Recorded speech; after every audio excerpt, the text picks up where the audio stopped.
Hello everyone.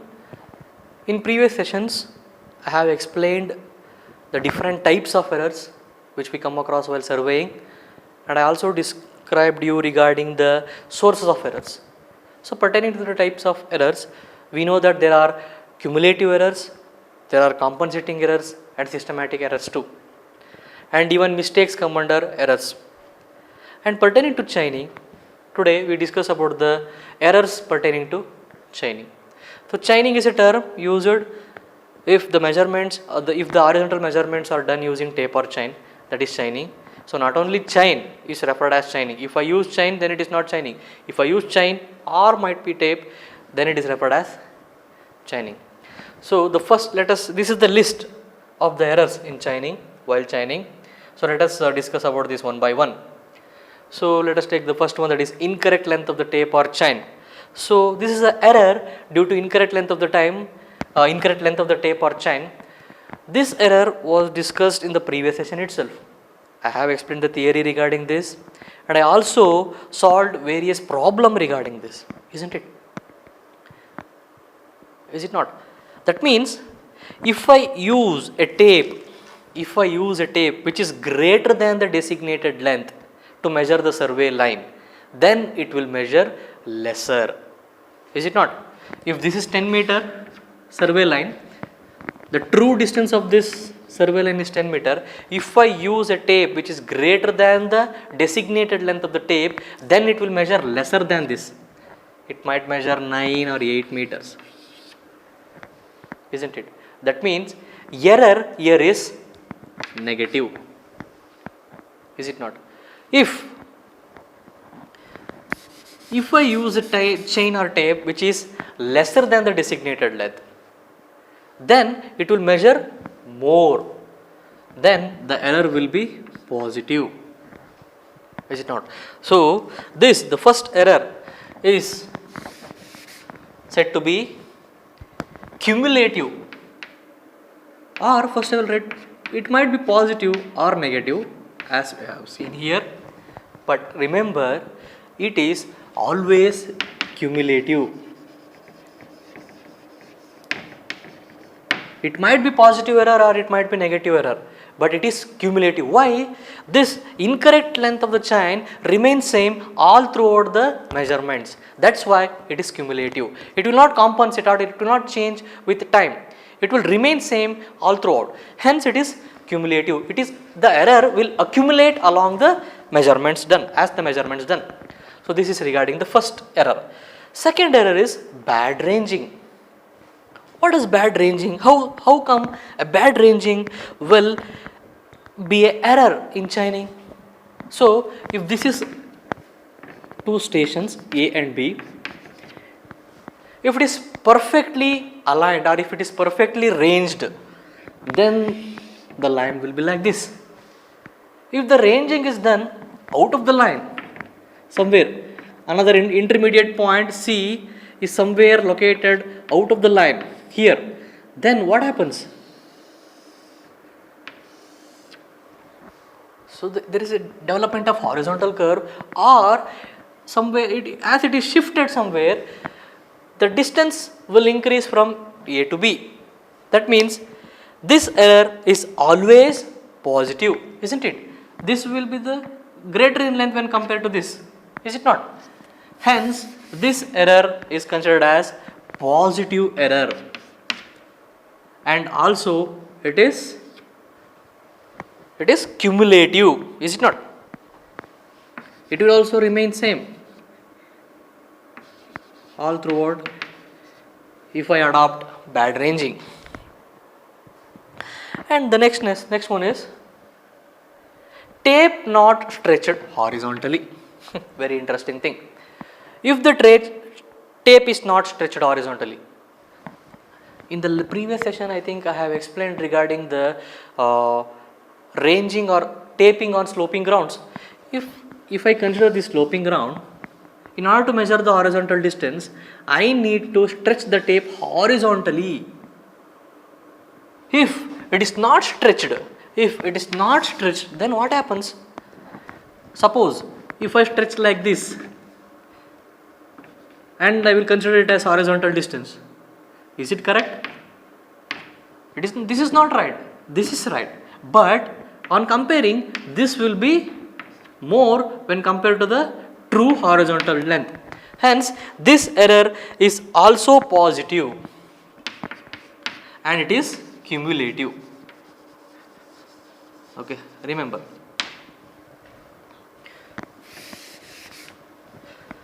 The next error is tape not stretched tight and straight but both ends in line. I will take the similar example. If this is two ends, consider it as a plane, that is top view. If the chain is tape is not stretched like this, somewhere it is kept loosened, but it is kept in line, or ends are in line. In such cases, what happen? The measured distance will be, it is not straight and it is not tight too, isn't it? In such cases, the measured distance will be more. Hence, the error will be positive here, is it not? Yes, in such cases, the error will be positive and it is cumulative. Yeah. These things are important. The next things which I discuss is very much important. So, errors due to temperature. We all know that every metal has its own coefficient of thermal expansions. So, if that means it is standardized to some temperature. If it is used in other temperatures, it will expand or it will shrink. In such cases, the measured distance will also varies. So, errors due to temperature, it might be positive or negative. Okay, but remember, error due to temperature is always cumulative.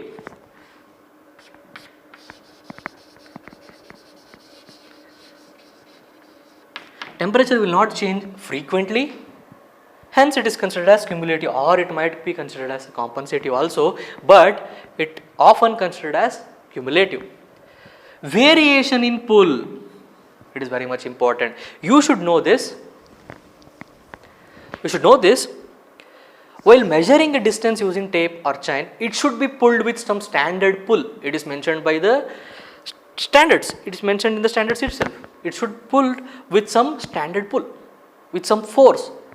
If it is pulled with more force, then we will measure lesser distances as it will expand. If I pull with some less pull, then I will measure with some greater distances, is it not? So, in such cases, but the thing is, the important thing to look upon in a pull is, it is compensative. Why? Because once the surveyor or leader might pull more, in another instance he might pull lesser. So, it might get compensated, but most of the time it might remain cumulative, but you should consider it as compensative. It will compensate itself, but it depends on the pulling force. Hence, it might be positive or negative. Okay, it might be positive or negative. This one is, that is error due to sag. It is very easy to understand. If this, imagine I need to measure a distance between these 2 points. So, I stretch the tape over here. I think you can see, or else I will write somewhere over here. Here it is visible, I think. Okay. So, now I have stretched tightly with some pull, standard pull. I think it might be standard pull, but I have stretched it correctly. Is it not? But if I sag tape like this, if I sag the tape like this in between these 2 ends, what is happening here? I think it's not visible over here. So, I will consider a point which is in higher. Okay. So, imagine I am measuring this Department of Civil Engineering distance. Okay. Now I am measuring it correct. I have stretched with it some pull, some standard pull. Okay, in between these 2 points. But if I make it to sag like this, I am sagging the tape. In such condition, this is an error. In such cases, this distance will be always positive. If I make a sag error, then the measured distance will be more, then the error will be positive. And it is cumulative, it will remains. Okay, yes. So the next three are considered as blunders and mistakes. So disturbing the arrows after they are set, it is a blunder, and it can't be quantified and it can't be estimated to. This is considered as blunder. And errors in reading the tape or chain, this is a mistake.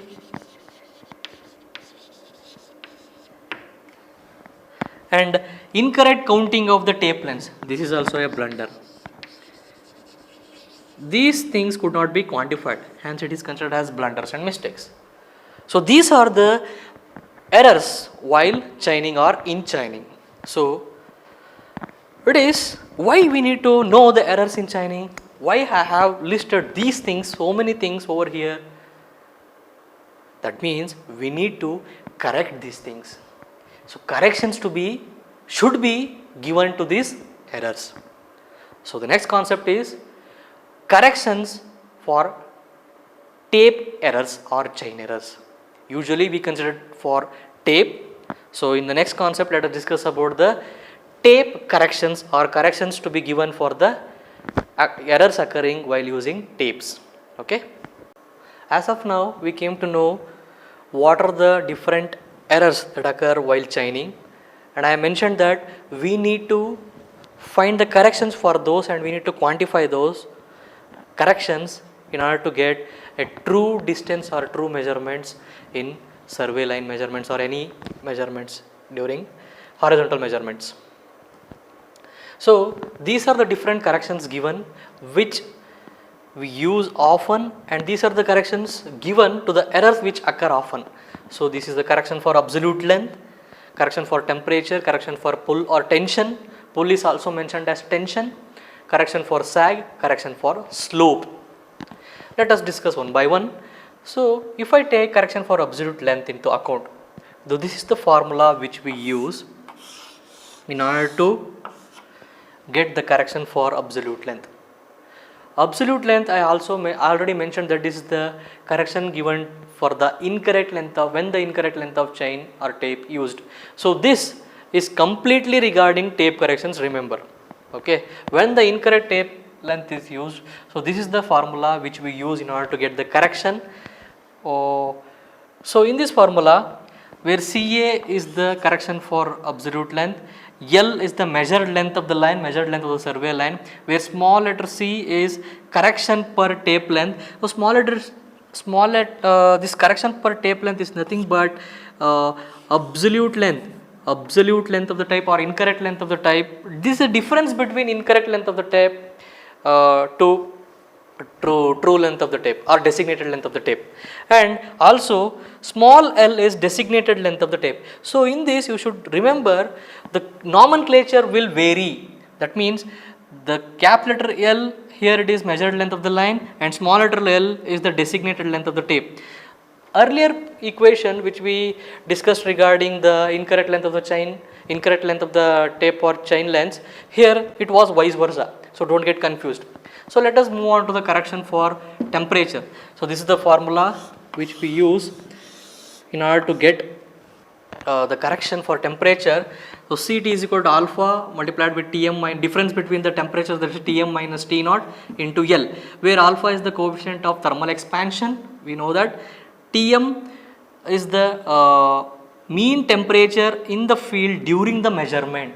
So temperature during the measurement is Tm. It is measured in degree centigrade or Fahrenheit, but usually it is mentioned in degree centigrade. And here it is used as substituted as degree centigrade. T naught is the temperature during the standardization of the tape. Remember, L, cap letter L, is the measured length of the survey line. So then we will get, if I substitute those things, then you will get the corrections to be given. It might be positive or it might be negative. Remember, if the error is negative, then the correction to be given positive. If the error is positive, then the correction should be given negative. While solving the problem, you will get to know that. So here Again, ambiguity arises between the nomenclature. Here, if you see, cap letter L is measured length of the line, and here it is mentioned as measured length of the survey line. Yes, but if you consider the previous equation, it is vice versa. So please don't get confused. Here the length will be in meters. So considering the correction for pull or tension, this is the formula which we use. So P minus P naught into L divided by A, that is product of AE, where P is the pull applied during measurement. Pull applied during measurement, this will be in newtons. While measuring, what is the pull we apply? That is P. So P naught is the standard pull which is mentioned. It is also in newtons. L is the measured length of the survey line. This is also in meters. A is the cross sectional area of the tape. Here you should be very careful. A is the cross sectional area of the tape. Cross sectional area of the tape means this area, very minute area. This area which you can see here, this part here, the thickness part, this area is considered as cross sectional area of the tape. This is mentioned in centimeter square, and the E, that is Young's modulus or modulus of elasticity, is mentioned in Newton per centimeter square. Remember, while solving the problem, I will discuss in detail regarding this. So this is the correction for sag. So correction for sag, this is the formula which we use. N, small letter n into L1 multiplied with big letter W, caps letter W or uppercase W to the square, divided by product of 24 into P square, where n is the number of spans. What does it mean? That means if I measure this board using a tape, I might make different spans over here. First span, I might fix the tape of the length. So first span, from here second span, like that. So likewise, we may make spans for by considering complete length of the tape or fixed length of the tape. So that span number is considered as small letter n, and capital letter W is the total weight of the tape between the support. Total weight of the weight between the supports. I have taken two spans over here. So what is the weight of the tape in between this? Not complete length weight, only in between these. What is the weight? That should be considered as capital letter W. Why? Because for every span we need to give correction. So that's why we will multiply number of spans that we take. So by looking itself, we can say this will come, always the correction should be negative, isn't it? Correction will be always subtractive for this, as because the measured value will always be more than the true length.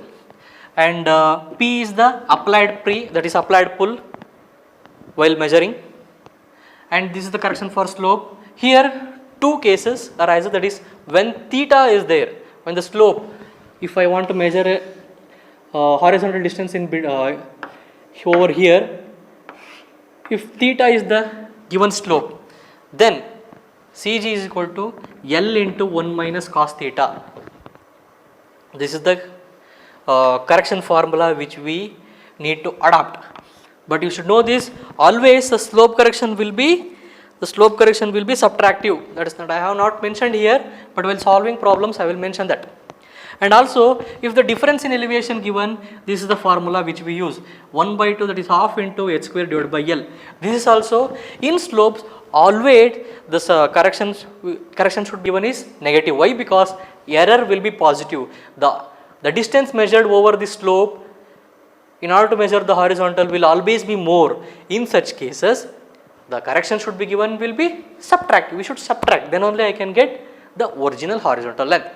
So this is regarding the corrections for tape in order to overcome the errors. So based on this, let us solve the problems or some numerical examples considering the different datas in the next session. So please go through these formulas in brief. and keenly observe the nomenclatures, and also units should be remembered then and there, or else it will be very difficult for you to understand. So in the next session, let us discuss about the different numericals regarding these tape corrections. Until then, take care. Bye.